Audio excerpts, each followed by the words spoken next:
January 14, 1790, 2:17 p.m., Federal Hall, New York City. Alexander Hamilton, the 35-year-old Secretary of the Treasury, rises from his mahogany desk, cluttered with ledgers, correspondence, and economic treatises, his piercing blue eyes scanning the carefully handwritten pages of what will become known as the First Report on Public Credit, a revolutionary financial document that will either save the fledgling United States of America from economic collapse or destroy it through the very audacity of its soul. Proposal. His ink-stained fingers, still bearing calluses from his impoverished youth in the Caribbean, adjust his wire-rimmed spectacles as he prepares to present to Congress a plan so bold, so unprecedented, that it will transform 13 loosely confederated former colonies into a unified financial powerhouse, capable of competing with the great European empires. In his hand, Hamilton holds not merely an economic proposal but the blueprint for American capitalism itself. This system will enable a nation born in debt to become the wealthiest society in human history. But as he walks toward the congressional chamber, where skeptical legislators await his presentation, Hamilton carries within his very soul the accumulated financial genius, political cunning, and relentless ambition of ancestors whose own journeys from Highland poverty to Caribbean commerce have been building toward this transformative moment for more than 2 centuries. What ancestral forces created the mind capable of inventing American capitalism?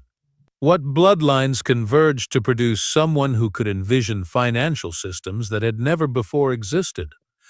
What hereditary gifts of mathematical precision, strategic thinking, and uncompromising determination flowed through the genealogical streams that created Alexander Hamilton?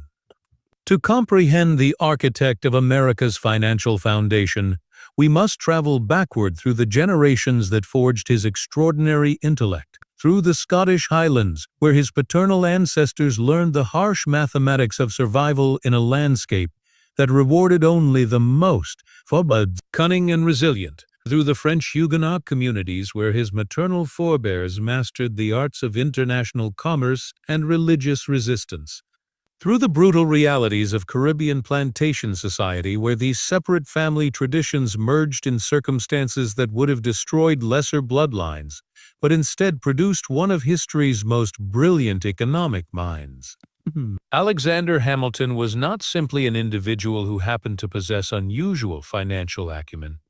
He was the culmination of centuries of ancestral struggle against poverty, persecution, and political oppression. The living embodiment of immigrant determination and intellectual brilliance that would reshape an entire continent's economic destiny. Alexander Hamilton entered this world on January 11, 1755, on the Caribbean island of Nevis, born into circumstances that seemed designed to ensure his failure rather than his success. His father, James Hamilton, had been born around 1718 in Ayrshire, Scotland, the 4th son of Alexander Hamilton of Grange, a minor Scottish laird, whose family had inhabited the windswept hills of southwestern Scotland for centuries, but whose economic prospects had been systematically destroyed by the political and religious conflicts that ravaged the British Isles throughout the 17th and early 18th centuries. The Hamilton family's Scottish roots stretched back to the 13th century,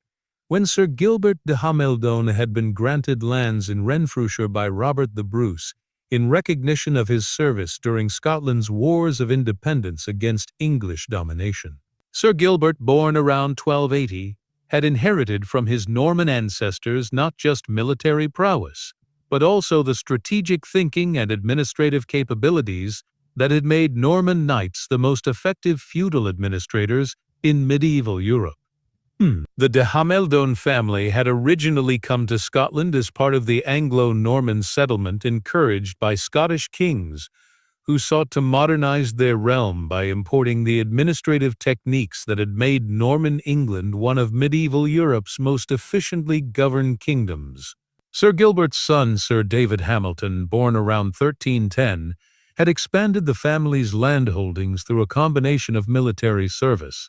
advantageous marriages, and shrewd political alliances that demonstrated the family's inherited capacity for long-term strategic planning. Sir David had served with distinction in the Scottish armies that fought to maintain independence against repeated English invasions.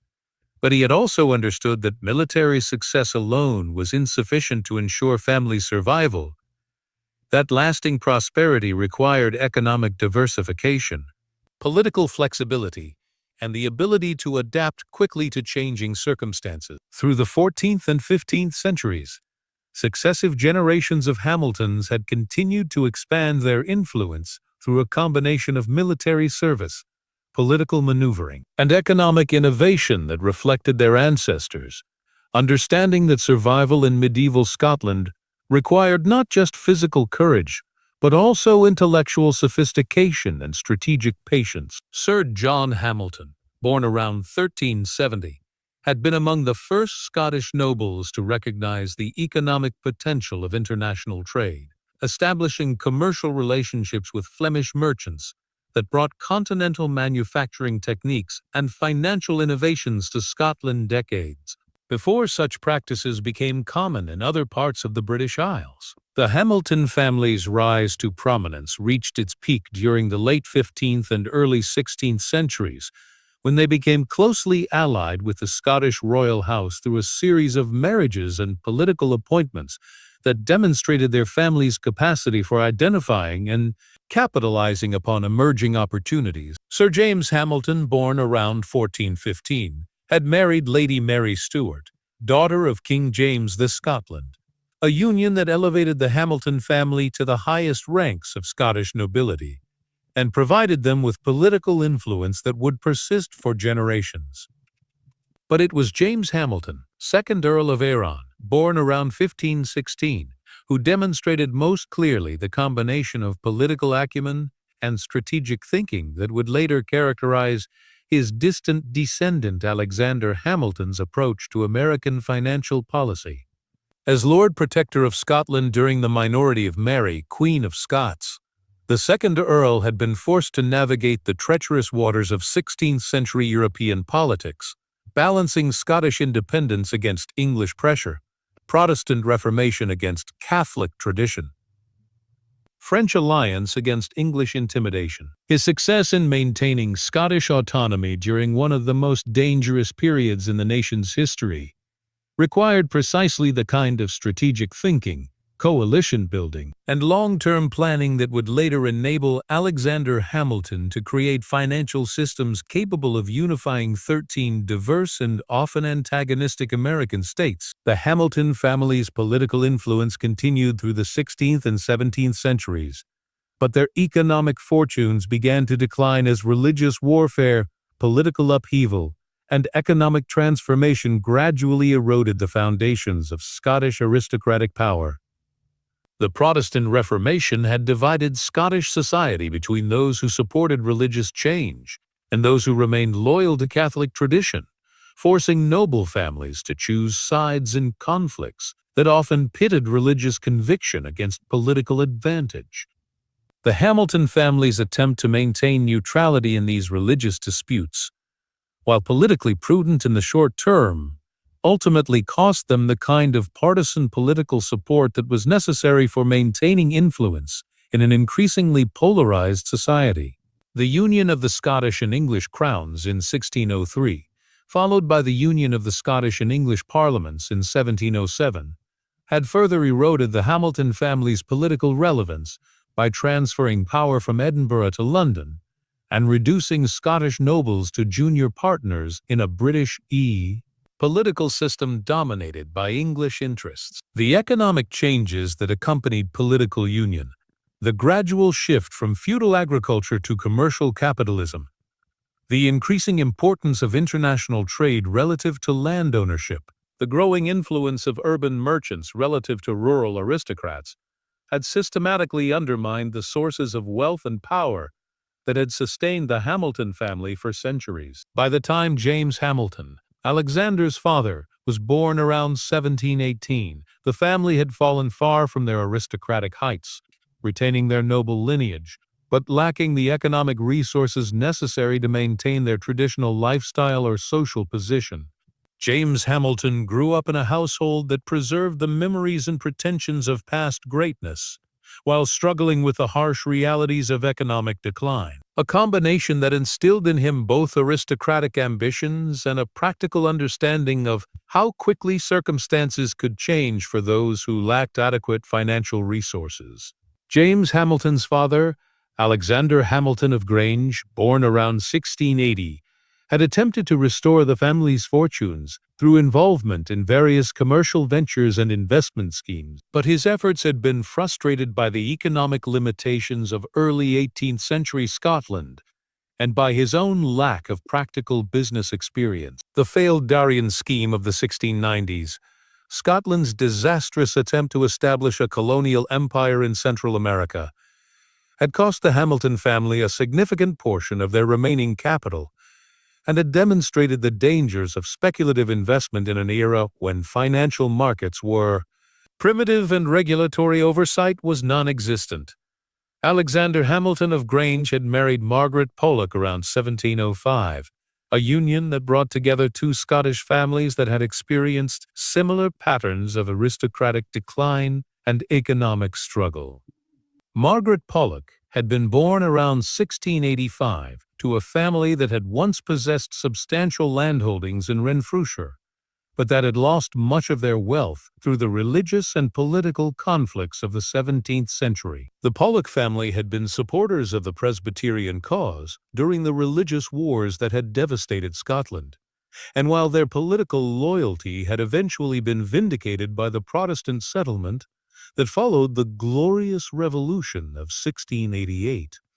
Their economic sacrifices during the years of conflict had permanently weakened their financial position. Margaret Pollock's father, Robert Pollock, born around 1650, had inherited from his own ancestors a tradition of religious conviction and political principles that had sustained the family through generations of persecution, but that had also prevented them from making the pragmatic compromises that might have preserved their economic position. The Pollock family had been among the Scottish families that had refused to accept the religious policies imposed by Stuart kings, enduring fines, imprisonment, and confiscation of property rather than compromising their Presbyterian beliefs. While this religious steadfastness had earned them respect within their community, it had also demonstrated the practical costs of maintaining moral principles in a political environment that rewarded flexibility and punished consistency.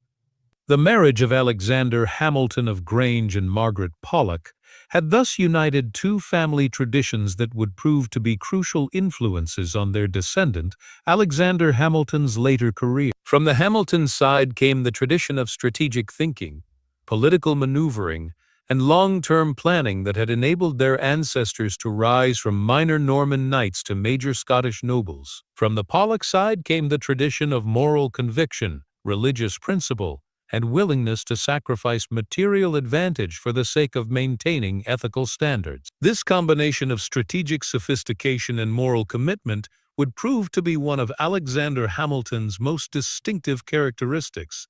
enabling him to develop economic policies that were both practically effective and ethically defensible. James Hamilton, Alexander's father, had inherited from both sides of his family tree the aristocratic ambitions and moral convictions that would shape his approach to life, but he had also inherited the economic limitations that would prevent him from achieving the success that his family background and personal abilities might otherwise have made possible. His decision to emigrate to the Caribbean in the 1740s represented not just personal ambition, but also recognition that opportunities for advancement in Scotland were limited for younger sons of declining aristocratic families who lacked the capital necessary to restore their family's fortunes. Traditional means. The Caribbean, to which James Hamilton traveled in search of opportunity, was a world shaped by the intersection of European colonialism, African slavery, and international commerce that created both unprecedented possibilities for rapid enrichment and extraordinary dangers for those who lacked the resources or connections necessary to navigate its complex social and economic hierarchies. The sugar economy that dominated Caribbean society required enormous initial capital investments in land, slaves, and processing equipment. but it also offered the possibility of profits that far exceeded anything available in the traditional agricultural economy of 18th century Scotland. James Hamilton's initial involvement in Caribbean commerce was as a factor or commercial agent for Scottish merchants who sought to profit from the sugar trade without the risks and expenses of direct plantation ownership. This work required not just commercial knowledge, but also the ability to build relationships with plantation owners, ship captains, and government officials whose cooperation was essential for successful business operations. The skills that James Hamilton developed during his early years in the Caribbean, the ability to assess credit risks, to negotiate complex commercial agreements, to manage international financial transactions, would all be absorbed by his son Alexander through observation and informal apprenticeship. But James Hamilton's most fateful decision was his romantic involvement with Rachel Fawcett, a young woman whose own family history embodied the cultural complexity and economic dynamism that characterized Caribbean society during the 18th century. Rachel had been born around 1729 on the island of Nevis to John Fawcett and Mary Uppington Fawcett, whose marriage had united two distinct traditions of Caribbean settlement that would profoundly influence their grandson Alexander Hamilton's understanding of international commerce and cultural diversity. John Fawcett, Rachel's father and Alexander Hamilton's maternal grandfather, had been born around 1700 to a family of French Huguenots who had fled religious persecution in France during the late 17th century, carrying with them not just their Protestant faith, but also the commercial skills and international connections that had made Huguenot communities among the most economically successful refugee populations in European history. The Fawcett family had originally settled in the French Caribbean island of St. Christopher, now St. Kitts, around 1680, as part of the wave of Huguenot emigration that followed the revocation of the Edict of Nantes in 1685, when Louis XIV had ended the religious toleration that had allowed French Protestants to practice their faith openly for nearly a century. The Fawcett family's French ancestors could be traced back to the 16th century, when they had been prosperous merchants in the city of La Rochelle, one of the most important Huguenot centers in southwestern France. La Rochelle had been a stronghold of French Protestantism since the early years of the Reformation, and its merchants had developed extensive international trading networks that connected French producers with markets throughout Europe and the emerging colonial world. The commercial sophistication that characterized La Rochelle's Huguenot community had been developed over generations of involvement in international trade, creating business practices and financial techniques that were among the most advanced in early modern Europe. Pierre Fawcett, John's father and Alexander Hamilton's great-grandfather, was born around 1670 in La Rochelle to a family that had already experienced several generations of religious persecution and economic uncertainty. The Fawcett family had witnessed the gradual erosion of Huguenot rights throughout the 17th century, as French royal policy had systematically restricted Protestant worship, excluded Huguenots from certain professions, and subjected Protestant communities to increasing legal and economic discrimination. Pierre Fawcett had grown up in a household that understood the fragility of religious toleration and the importance of maintaining alternative plans for survival should political circumstances make continued residence in France impossible. The decision by Pierre Fawcett to emigrate to the Caribbean, following the revocation of the Edict of Nantes, had represented not just religious necessity but also economic opportunity, as the developing sugar colonies offered possibilities for commercial success that were unavailable in France, even to those Huguenots who might have been willing to convert to Catholicism to maintain their residence. The Caribbean sugar economy was creating demand for exactly the kinds of commercial and financial services that Huguenot merchants had been providing in European markets for generations. And the religious tolerance that characterized most Caribbean colonies made them attractive destinations for Protestant refugees who sought to preserve their faith while rebuilding their economic fortunes. Pierre Fawcett's early years in St. Christopher had demonstrated the combination of commercial acumen and cultural adaptability that had enabled Huguenot communities to achieve success in diverse international environments. He had quickly established himself as a successful merchant and planter, using his European business connections to import manufactured goods and export Caribbean agricultural products, while also investing in land and slaves that would provide the foundation for long-term economic security. His success in adapting French commercial techniques to Caribbean conditions had made him one of the most prosperous members of the island's Huguenot community, and had provided his descendants with the economic resources and commercial knowledge that would enable their continued success. In subsequent generations, John Fawcett, Pierre's son and Alexander Hamilton's grandfather, had inherited not just his father's commercial assets, but also his understanding of how to succeed in the complex international economy that connected Caribbean production with European consumption. Born around 1700, John had grown up during the period when the Caribbean sugar economy was reaching its peak profitability, creating opportunities for rapid enrichment that attracted ambitious entrepreneurs from throughout Europe. John Fawcett's involvement in this economy had required not just business skills, but also cultural sophistication, as successful Caribbean merchants needed to navigate relationships with plantation owners of various nationalities, ship captains from different European ports, and government officials representing competing colonial administrations. The marriage of John Fawcett to Mary Uppington around 1725 had brought together two family traditions that perfectly complemented each other in their approach to Caribbean commercial success. Mary Uppington had been born around 1705 to an English family that had been among the early settlers of the Leeward Islands, arriving in the 1660s as part of the wave of English colonization that had established the foundation for Caribbean plantation society. The Uppington family had originally come from Dorset,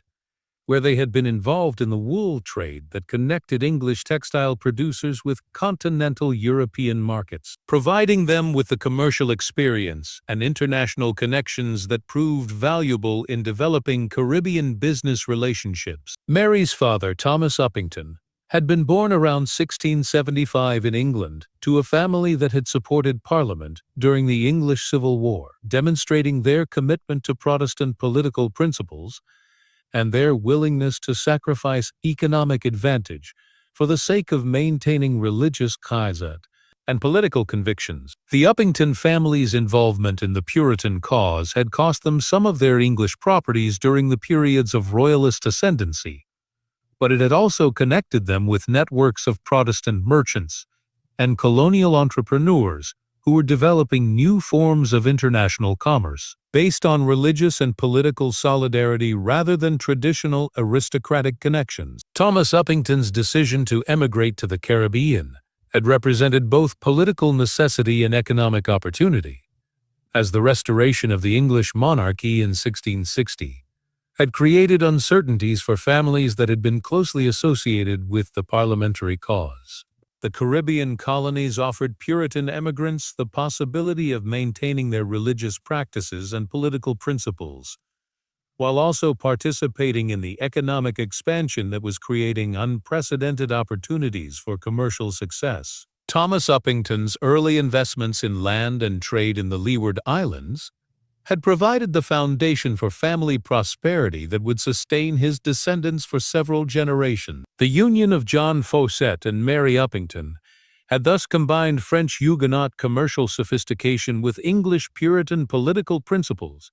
creating a family culture that emphasized both economic success and moral conviction. Their daughter Rachel, Alexander Hamilton's mother, had inherited from both sides of her family tree an understanding of international commerce, cultural adaptability, and the importance of maintaining personal dignity even in challenging circumstances. These qualities would prove essential for her survival in the complex social environment of 18th-century Caribbean society, where economic opportunity coexisted with social instability and personal relationships were complicated by the intersection of racial, religious, and national differences. Rachel Fawcett's childhood on Nevis during the 1730s and 1740s had exposed her to the full complexity of Caribbean colonial society, where European cultural traditions were being adapted to tropical conditions, where African cultural influences were reshaping European social practices, and where international commerce was creating new forms of wealth and new patterns of social mobility. The plantation society in which Rachel grew up was characterized by extremes of wealth and poverty, freedom and slavery, sophistication and brutality that would provide her son Alexander with an understanding of social and economic inequality that would profoundly influence his later political philosophy. The economic education that Rachel received through observation of her family's commercial activities provided her with practical knowledge of international trade, currency exchange, credit arrangements, and financial management that she would later pass on to her son, Alexander. Through informal instruction and daily example, the Fawcett family's involvement in various aspects of Caribbean commerce, plantation agriculture, import-export trade, maritime shipping, and financial services, gave Rachel exposure to the full range of economic activities that sustained colonial society and connected Caribbean production with global markets. Rachel's first marriage to Johann Michael Levine around 1745 had represented an attempt to secure her economic future through alliance with a successful German merchant who had established himself in the Danish colony of St. Croix. Levine had been born around 1720 in Germany to a family of Jewish merchants who had fled religious persecution in Central Europe, seeking opportunities in the Caribbean colonies, where religious diversity was more tolerated than in most European societies. The marriage had initially appeared to offer Rachel economic security and social respectability, but Levine's increasingly controlling behavior and his eventual abandonment of their household had left Rachel in a precarious legal and financial position that would affect her for the rest of her life. The failure of Rachel's marriage to Levine had legal consequences that would have profound implications for her son Alexander's later life and career. Under Danish colonial law, Rachel's separation from Levine without formal divorce proceedings had left her in a legal limbo that prevented her from contracting a valid subsequent marriage, meaning that her relationship with James Hamilton, while socially recognized in their local community, would never be legally formalized. This legal irregularity would make Alexander Hamilton and his brother James technically illegitimate, a social stigma that would follow Alexander throughout his life and provide his political enemies with ammunition for personal attacks during his later career. Despite these legal complications, Rachel's relationship with James Hamilton had created a household that provided Alexander with exposure to both Scottish aristocratic traditions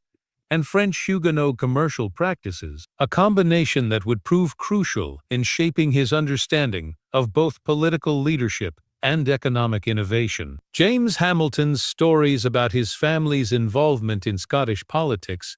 provided Alexander with knowledge of European political traditions and strategic thinking, while Rachel's practical knowledge of international commerce provided him with an understanding of how economic systems functioned and how financial innovations could create new opportunities for individual advancement and national development. The economic circumstances of the Hamilton household during Alexander's childhood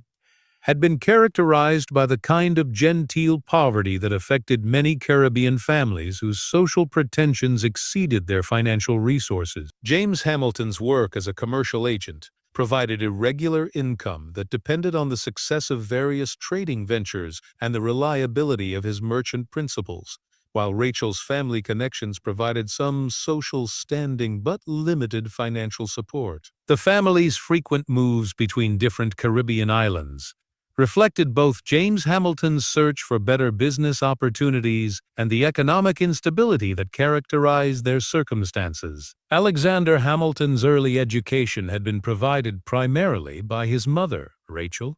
whose own schooling had been among the best available to young women in the 18th century Caribbean. Rachel's fluency in French, English, and some Danish had enabled her to provide Alexander with multilingual instruction that would prove valuable throughout his later career, while her knowledge of mathematics and bookkeeping keened in practical skills in financial calculation and record-keeping that would form the foundation for his later expertise in economic policy. The books that Rachel had inherited from her family's library, including works on history, literature, and political philosophy, had provided Alexander with intellectual stimulation and cultural knowledge that far exceeded what was typically available to young people of his social and economic background. The commercial education that Alexander had received through observation of his parents' business activities had been supplemented by a formal apprenticeship to Nicholas Kruger, a prominent St. Croix merchant who had recognized the boy's unusual intelligence and mathematical ability. Kruger had been born around 1725 to a family of New York merchants who had established Caribbean operations to participate in the profitable trade that connected North American producers with Caribbean consumers and European markets. The Kruger family's commercial network had provided Alexander with exposure to the full complexity of Atlantic commercial relationships and had taught him practical lessons about international finance, maritime insurance, and commercial law that would prove invaluable in his later career. Alexander's work in Kruger's counting house had required not just mathematical ability, but also judgment about credit risks, knowledge of international currency values, understanding of maritime law and customs regulation, and skill in commercial correspondence with business partners throughout the Atlantic world. The experience had taught him that successful commercial operations required not just individual intelligence,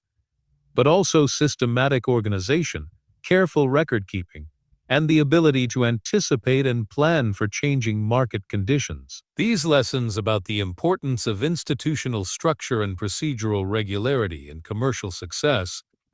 would later influence his approach to designing governmental and financial institutions for the United States. The personal tragedy that struck the Hamilton family in 1768, when Rachel died of a fever that also nearly killed Alexander, had forced the 12-year-old boy to confront directly the economic and social vulnerabilities that characterized Caribbean colonial society. Rachel's death had left Alexander and his brother James without adequate financial support or family protection, circumstances that would have destroyed most children of their background, but that instead motivated Alexander to develop the self-reliance and determination that would characterize his later achievements. The legal complications surrounding Rachel's estate, which had been complicated by her irregular marital status and by conflicting claims from various creditors and family members, had provided Alexander with his first exposure to how legal technicalities could affect economic outcomes and personal welfare. The eventual loss of most of Rachel's property to pay debts and legal costs had taught Alexander important lessons about the relationship between legal systems and economic security that would influence his later work in developing American commercial law and financial institutions. Alexander's continued work with Nicholas Kruger during his teenage years had provided him with increasing responsibility for managing complex commercial operations, including periods when Kruger's absence required Alexander to make independent decisions about significant financial transactions. This early experience of commercial leadership had demonstrated Alexander's capacity for assuming responsibility under pressure and had given him confidence in his ability to understand and manage complex financial systems. The letters that Alexander wrote during this period,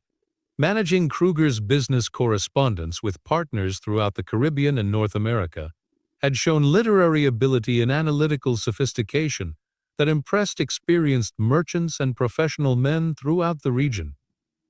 The hurricane that devastated St. Croix in August 1772 provided Alexander with the opportunity to demonstrate his writing ability to a broader audience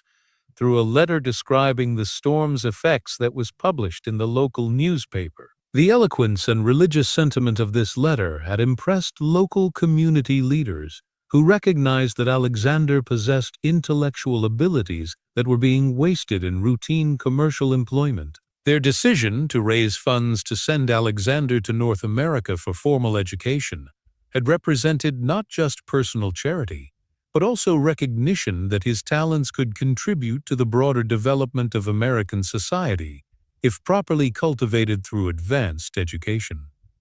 The voyage that brought 17-year-old Alexander Hamilton to New York in 1773 had represented more than just geographical relocation. It had been the culmination of centuries of ancestral struggle and preparation that had finally produced someone capable of seizing the opportunities that American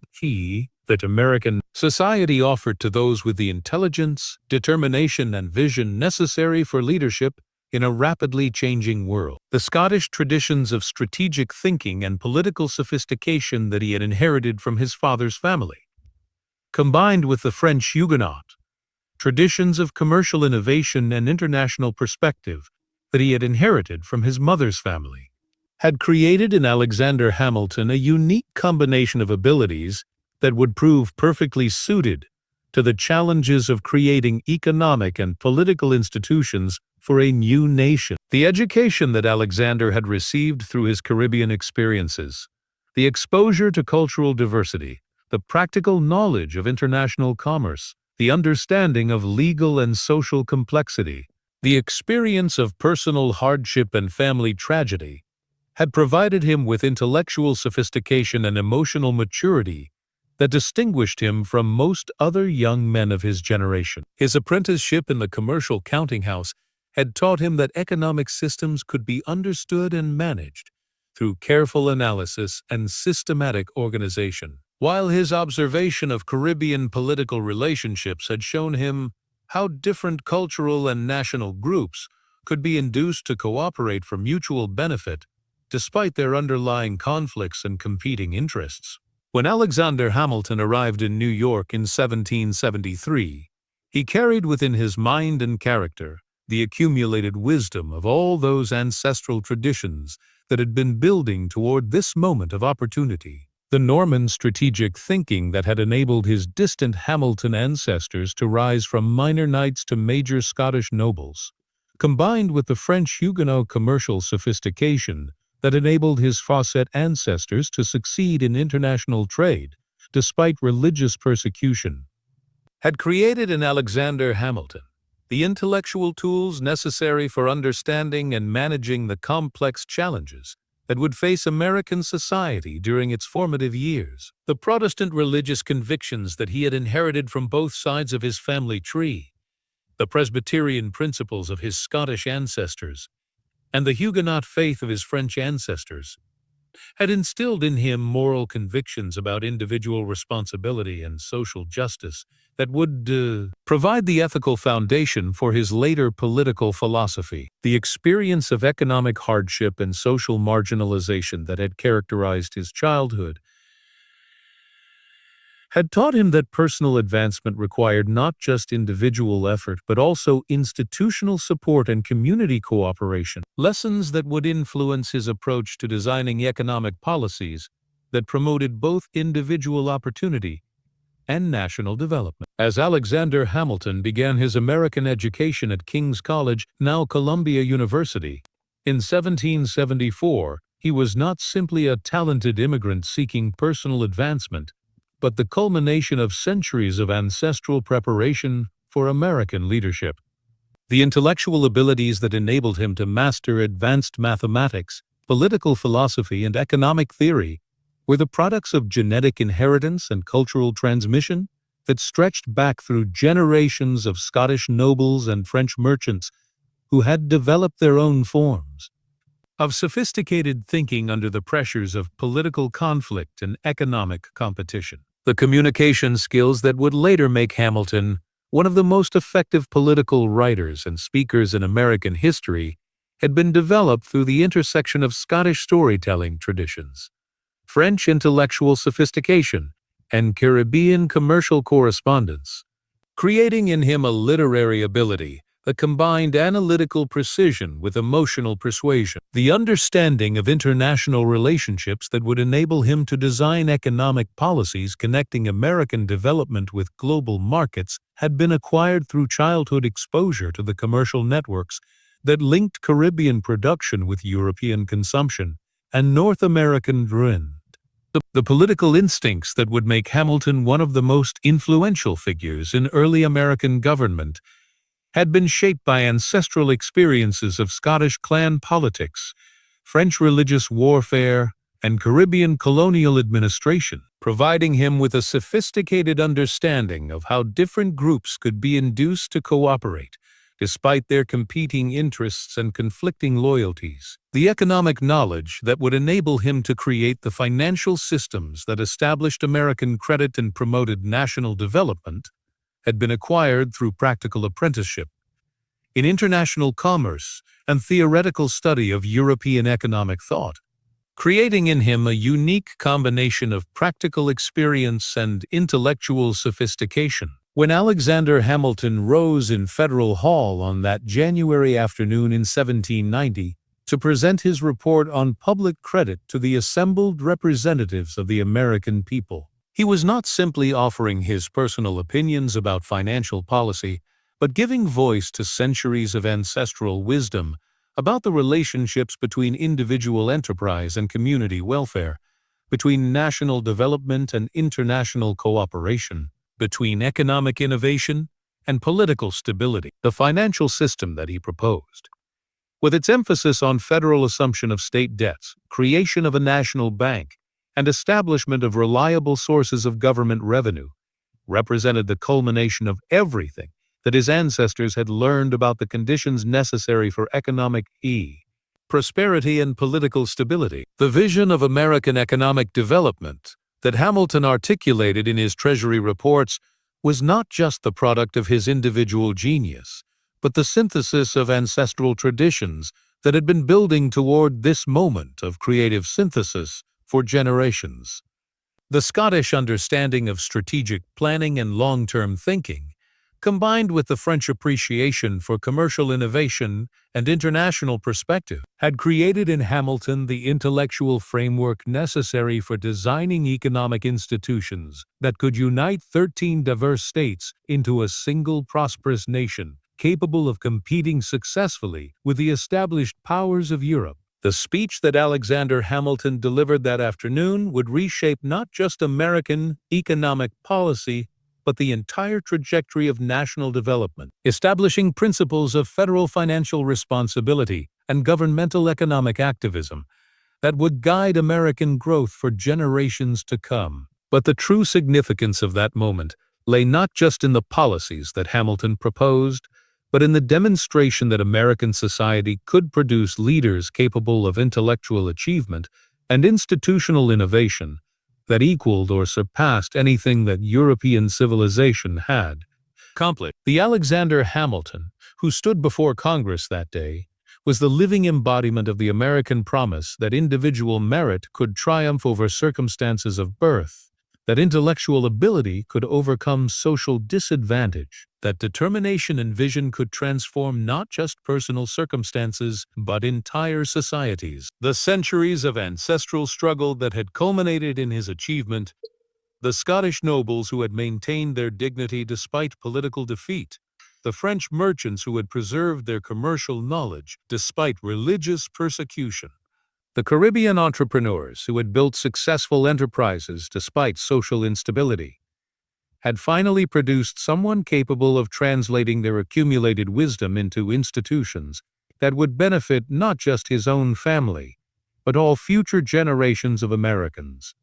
The financial system that Alexander Hamilton created through his Treasury reports